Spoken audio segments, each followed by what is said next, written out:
Pizza, ten božský kulatý disk plný nutričního nihilismu. Brá! Začněme těstem, čistá moučná smrt. Bílá mouka, totálně zbavená vlákniny, rychlejší než Usain Bolt v metabolickém sprintu přímo do tvojí krve. No jasně, protože když už rozjíždíme glykemickou horskou dráhu, tak pořádně. Teď sýr, no mozzarella. Plná bílkovin. Jo, ale taky nasycených tuků, které si tvůj cévní systém vychutná jako potrubní instalatér před kolapsem.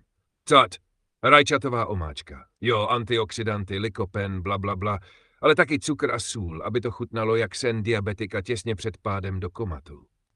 A pak to všechno zapečeme.